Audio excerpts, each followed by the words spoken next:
10 محرم کو دسترخوان وسیع کرنا، یہ بڑا دلچسپ سوال ہے، اس میں میرا خیال ہے سب کو بہت زیادہ دلچسپی ہوگی۔ 10 محرم کے دن دسترخوان وسیع کرنے کی کیا فضیلت ہے، جبکہ 10 محرم کو روزہ رکھا جاتا ہے، 10 دن میں کچھ کھاتے پیتے نہیں اور افطار کے وقت 11 محرم شروع ہو جاتی ہے، تو اس حدیث پر کس طرح عمل کیا جائے گا؟ عائشہ صاحبہ نے کراچی سے پوچھا ہے۔ اچھا، بعض لوگ یہ بھی کرتے ہیں، یہ کسی نے سوال پوچھا ہے، یہ ہمارے کیمرہ مین نے ہی پوچھا ہے، نبیل بھائی نے، کہ مجھے تو یقین نہیں آ رہا کہ ایسا بھی کرتے ہیں، لیکن یہ بتا رہے ہیں کہ بہت سارے سنی حضرات ہی کرتے ہیں کہ محرم میں امام بارگاہوں میں جا کے منتیں مانتے ہیں اور پھر اگلے سال ان منتوں کو پورا بھی کر رہے ہوتے ہیں جو بھی انہوں نے منتیں مانی ہوتی ہیں۔ تو دیکھیں، یہ بھی حرام اور ناجائز عمل۔ منت کے لیے کوئی دن مہینہ متعین نہیں ہے، جب چاہے جہاں چاہے منت مان سکتے ہیں، اور منت کی حقیقت کیا ہے کہ اس کی ورڈنگ کیا ہے، اس کے لیے کسی جگہ نہیں جانا جائز ہے، بلکہ اس کے یہ کہ جہاں بھی آپ ہیں آپ یہ الفاظ کہہ سکتے ہیں کہ اے اللہ اگر میرا یہ فلاں کام ہو گیا تو میں اتنے پیسے صدقہ کروں گا، اے اللہ اگر میرا یہ فلاں کام ہو گیا تو میں اتنے روزے رکھوں گا، اے اللہ اگر میرا مریض ٹھیک ہو گیا یا میری بیماری ٹھیک ہو گئی تو میں اتنی رکعت نماز پڑھوں گا۔ اس طرح کی منتیں ماننا جائز ہے، اس کے لیے امام بارگاہ یا مسجد یا کسی مزار پہ جانا حرام ہے۔ خوب سمجھ لیں، یہ گھر بیٹھے بیٹھے ہو سکتا ہے، یعنی اس کا کوئی جگہ شریعت نے منت کے لیے متعین نہیں کی ہے۔ اسپیشل اس کام کے لیے آپ مسجد جا رہے ہیں کہ یہ سوچ کے کہ وہاں جا کے منت مانوں گا تو شاید منعقد ہوگی، ایسا نہیں ہے، منت کہیں بھی ہو جاتی ہے۔ ہاں، کوئی مسجد میں نماز کی نیت سے جائے کہ 2 رکعت پڑھ کے اللہ سے دعا مانگوں گا تو ایک الگ بات ہے، اس کے لیے مسجدیں ہیں، تو مزار تو اس کے لیے بھی نہیں ہے، وہ تو وہاں بالکل ہی حرام ہے۔ تو اس لیے آپ بدعت کی تائید میں امام بارگاہ جاتے ہیں اور وہاں منتیں مانتے ہیں تو یہ حرام ہے، ناجائز ہے، اس سے منت پوری نہیں ہوگی بلکہ الٹا اللہ کی طرف سے عذاب آ سکتا ہے آپ کے اوپر، کیونکہ اللہ نے جو کام جس طرح سے بتایا اسی طرح سے ہوگا۔ تو منت کا اصل طریقہ کیا ہے کہ عبادت کی نظر، اس کو عربی میں نظر کہتے ہیں، نظر۔ تو قرآن نے کہا ہے کہ یوفون بالنذر ویخافون یوما کان شرہ مستطیرا، ہمارے نیک بندے جب کوئی نظر مانتے ہیں تو اس کو پورا کرتے ہیں، اللہ نے جب کام کر دیا تو وہ نظر پھر آپ پوری کریں۔ تو اس کا طریقہ کیا ہے کہ آپ گھر میں بیٹھے جہاں بھی ہیں آپ زبان سے الفاظ دہرا دیں کہ اے اللہ اگر میرے مریض کو شفا مل گئی یا میں ٹھیک ہو گیا یا میں امتحان میں پاس ہو گیا تو میں اتنے پیسے صدقہ کروں گا یا کروں گی، یا اتنی رکعت نماز پڑھوں گا یا پڑھوں گی، یا اتنے روزے رکھوں گا یا رکھوں گی۔ اس طرح کی عبادت کی نظر ہوتی ہے، اس کے علاوہ نہیں ہوتی۔ بعض لوگ یہ نظریں مان رہے ہوتے ہیں کہ میرا یہ کام ہو گیا تو داتا دربار پہ اتنی دیگیں چڑھاؤں گا، یہ نظر پوری کرنا بھی حرام ہے، کام ہو بھی جائے تو دیگیں چڑھانا جائز نہیں ہے۔ بعض لوگ یہ کہہ رہے ہوتے ہیں کہ یہ کام ہو گیا تو امام حسین کے نام کی یا غوث اعظم کے نام کی اتنی دیگیں نکالوں گا، یہ سب غلط چیزیں ہیں۔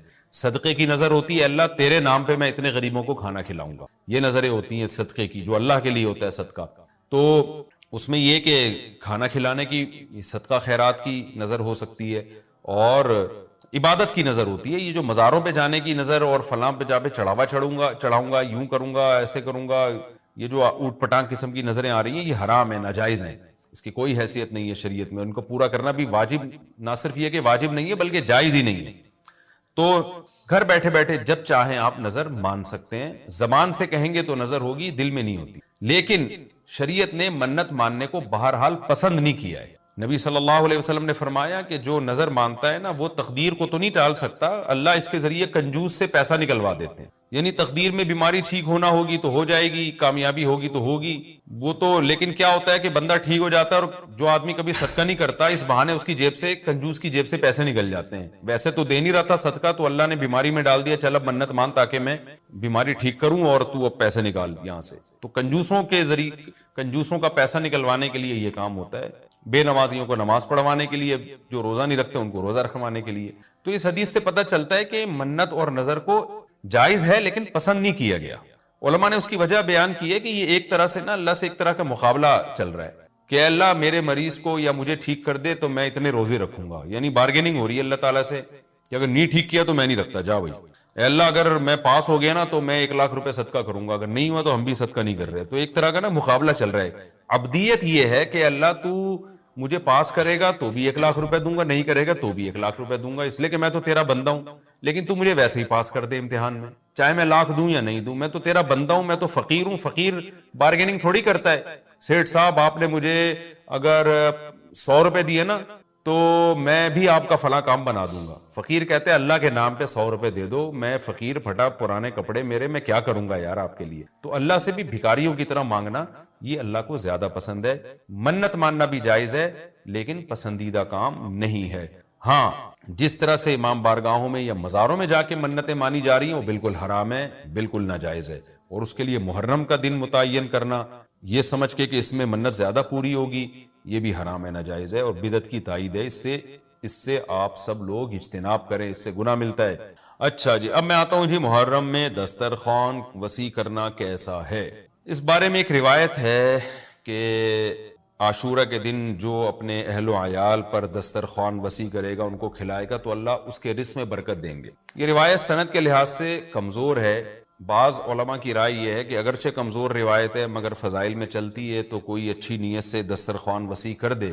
وسیع کر رہا ہے نا, کوئی یتیم کے منہ سے نوالا تو نہیں چھین رہا نا, کھلا ہی رہا ہے. تو اگر کوئی گھر والوں پہ اس دن اچھا کھلا دے گا تو اس میں کیا حرج ہے. بعض علماء کی یہ رائے ہے, وہ بھی اصحاب علم ہے. لیکن بندہ ایک کو ہمیشہ سے ایک اشکال رہا ہے کہ جب ایک بالکل بے غبار صحیح حدیث ہمارے سامنے موجود ہے تو اس کے مقابلے میں ایسی کمزور روایت کو ہم کس بیس پہ ترجیح دے سکتے ہیں. ہمارے سامنے جو بے غبار اور بالکل مستند حدیث ہے جس کی سند پہ کوئی کلام نہیں ہے, وہ ہے روزہ, عاشورہ کے دن روزہ رکھنا. روزہ اور دسترخوان آپس میں جمع نہیں ہو سکتے. یعنی عاشورہ کے دن جب آپ دسترخوان وسیع کریں گے تو روزہ کیسے رکھیں گے. تو بعض لوگوں نے یہ تعویل کی ہے کہ افطاری میں کر لیں آپ.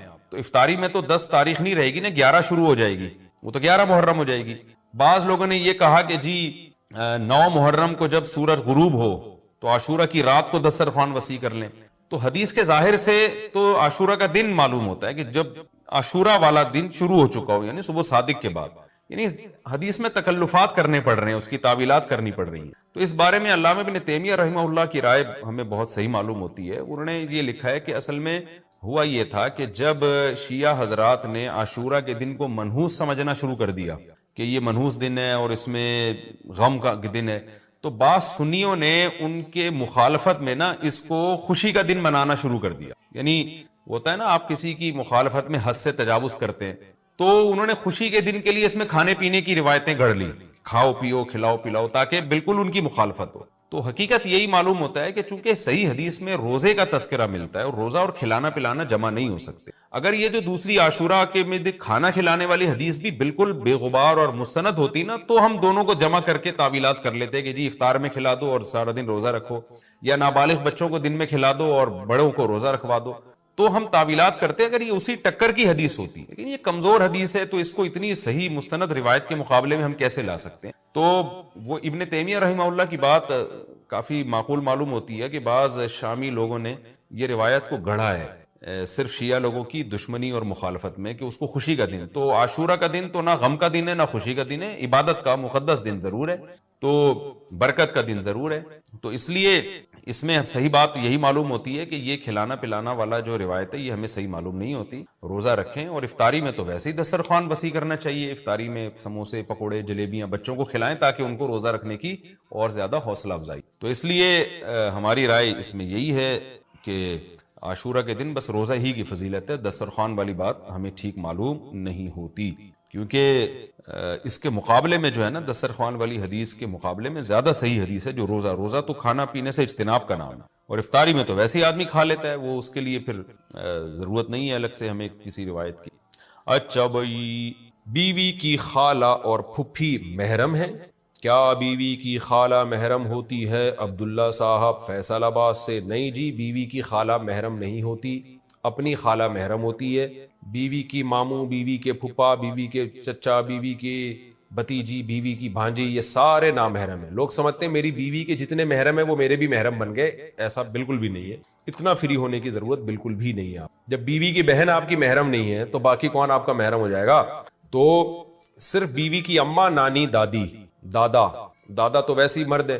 جو نانی, دادی, پوتی, نواسی, بیٹی, یہ سب آپ کے لیے محرم ہے. یعنی بیوی کی بیٹی جو ستیلی بیٹی کہلاتی ہے, یہ بیٹی کی بیٹی ہو گئی, وہ بھی ستیلی بیٹی ہے. تو بیوی کی اماں, بیوی کی نانی, بیوی کی دادی, یہ سب محرم ہے. یعنی بیوی کے اصول اور اس کے فروع, ماں باپ اور اولادیں, یہ سب آپ کے لیے محرم ہے. اس کے علاوہ جتنے رشتے ہیں بیگم کے وہ سب آپ کے لیے نامحرم ہیں. اگلا سوال بھی ایسا ہی ہے بھائی, محرم اور نامحرم رشتے کا اصول بتا دیں. کیا چاچی نامحرم میں سے ہے؟ محرم اور نامحرم کے درمیان فرق کرنے کا کوئی اصول ہو تو بتا دیجئے۔ ام حبیبہ کراچی سے کہہ رہے ہیں اگر اصول ہو تو بتا دیں۔ ظاہر ہے اصول ہی نہ ہوتا تو میں پتہ کیسے چلتا ہے کہ کون محرم کون نامحرم۔ دیکھیں اصول یہ ہے کہ زندگی بھر جس سے آپ کا نکاح کبھی بھی نہیں ہو سکتا وہ آپ کے لیے محرم ہے، اور جس سے کبھی بھی کسی بھی ٹائم پہ نکاح آپ کے لیے جائز ہو سکتا ہے وہ آپ کے لیے نامحرم ہے۔ مثال کے طور پر مرد کے لیے اپنی سالی، مرد اپنی بیوی کی بہن سے نکاح نہیں کر سکتا جب تک بیوی زندہ ہے۔ بیوی کا انا للہ ہو گیا یا طلاق ہو گئی تو اس کی بہن سے اب یہ نکاح کر سکتا ہے۔ تو اس سے پتا چلا کہ بیوی کی بہن سے جو نکاح حرام ہے وہ وقتی طور پہ حرام ہے، ہمیشہ کے لیے حرام نہیں ہے، تو اس لیے بیوی کی بہن ہمیشہ کے لیے نامحرم ہے۔ آپ کا کسی خاتون سے نکاح ہوا، لوگ کیا کرتے ہیں جی میری وائف ہے تو اس کی بہن تو چونکہ اس سے میرا نکاح نہیں ہو سکتا لہذا وہ تو میری بہن بن گئی، ایسا بالکل بھی نہیں ہے۔ آپ کی جو وائف ہے اس کی بہن آپ کی نامحرم ہے، اس کو آپ سے پردہ کرنا پڑے گا اور آپ اس سے زیادہ فری نہیں ہو سکتے، زیادہ کا مطلب تھوڑا سا بھی فری نہیں ہو سکتے۔ تو اسی طرح اپنی جو چچی ہے یا ممانی ہے، ماموں کے مرنے کے بعد ممانی سے نکاح ہو سکتا ہے، یا ماموں اگر ممانی کو طلاق دے دے تو بھی نکاح ہو سکتا ہے۔ اسی طرح چچی ہے یعنی آپ کے چچا کی جو وائف ہے، چچا کے مرنے کے بعد چاچی سے نکاح ہو سکتا ہے، لہذا چچی بھی نامحرم ہے، ممانی بھی نامحرم ہے۔ تو چچی پر لازم ہے کہ اپنے دیور کے بیٹے سے پردہ کرے، اسی طرح ممانی پر لازم ہے کہ اپنے شوہر کے بھانجے سے پردہ کرے، تو یہ نامحرم رشتے ہیں۔ ہاں اگر چچی عمر میں زیادہ ہے یا ممانی عمر میں زیادہ ہے تو پھر چہرے کے پردے کی گنجائش ہے کہ چہرے کا پردہ نہ کرے وہ، لیکن نارملی عام جوان چچی ہے یا جوان ممانی ہے تو اس پر تو بہرحال چہرہ چھپانا بھی ضروری ہے۔ تو یہ محرم اور نامحرم رشتوں کی ڈیٹیل ہو گئی۔ حدیث میں آتا ہے یحرم من الرضاعۃ ما یحرم من النسب، نسب سے جو رشتے حرام ہوتے ہیں دودھ پلانے سے بھی وہ رشتے حرام ہو جاتے ہیں، یعنی وہ بھی وہ محرم بن جاتے ہیں۔ تو اگر آپ کی جیسے سگی خالہ ہے نا وہ آپ کی محرم ہے، تو اسی طرح رضائی خالہ بھی محرم ہے۔ کیا مطلب؟ آپ نے کسی خاتون کا دودھ پیا تو وہ خاتون آپ کی اماں بن گئی، اس کی بہن آپ کی خالہ بن گئی اور اس کی اماں آپ کی نانی بن گئی۔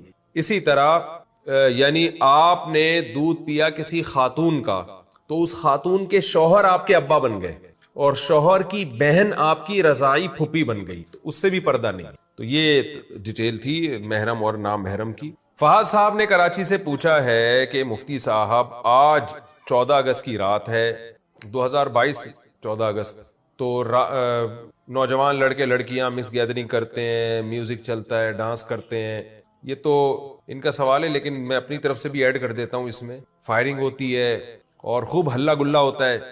تو آج بھی 12 بجے یہی کچھ ہوگا ہمارے ہاں، ادھر سخی حسن کی چورنگی پوری بلاک ہو جاتی ہے، پولیس والے آتے ہیں ڈنڈے مار رہے ہوتے ہیں پبلک کو۔ تو یہ سب کیا ہے؟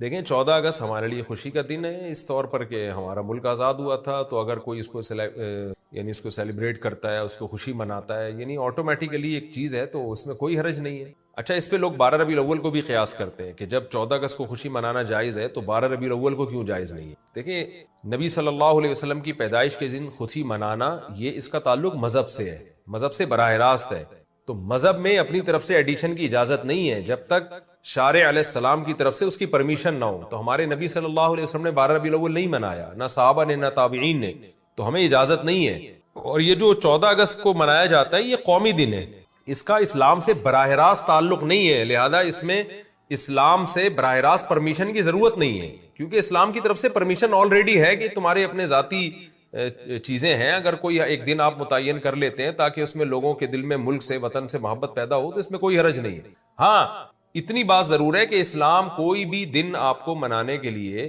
اس میں کچھ باؤنڈری اسلام نے کھینچی ہوئی ہے کہ آپ اسلام کی باؤنڈری سے باہر نہ نکلیں، تو وہ 14 اگست کو بھی آپ کے لیے جائز نہیں ہے اس باؤنڈری کو کراس کرنا۔ وہ باؤنڈری کیا ہے کہ بے حیائی کا کام کرنا، کوئی ایسا کام کرنا جس سے لوگوں کو تکلیف ہو، اذیت ہو۔ اب آپ دیکھیں روڈ جب بلاک ہوتے ہیں، ایمبولینس میں مریض جا رہے ہوتے ہیں، ان کے ساتھ مسائل ہوتے ہیں، موتیں واقع ہو جاتی ہیں، کراچی کے حالات پہلے ہی ایک تباہ کن ہے، اوپر سے آپ روڈ بلاک کرنا شروع کر دیں، پھر لڑکے لڑکیاں جوان لڑکے لڑکیوں کو اپنی ٹھڑک پوری کرنے کا بھی موقع مل جاتا ہے، گھروں سے نکلتی ہیں، اماں والدین روکتے نہیں ہیں، چمک چھلو بنی ہوئی گھر سے جا رہی ہوتی ہیں کہ جی آج 14 اگست ہے، اور لڑکوں سے ڈیٹیں لگ رہی ہوتی ہیں اس بہانے، اور مس گیدرنگ ہوتی ہے، اکٹھے ناچ رہے ہوتے ہیں، بےہودگی ہے۔ پاکستان اسلام کے نام پہ بنا تھا اور اس میں جو جانیں دی گئی ہیں، خون بہایا گیا، وہ اسلام کے دفاع کے لیے کہ ایک اسلام کا قلعہ ہوگا۔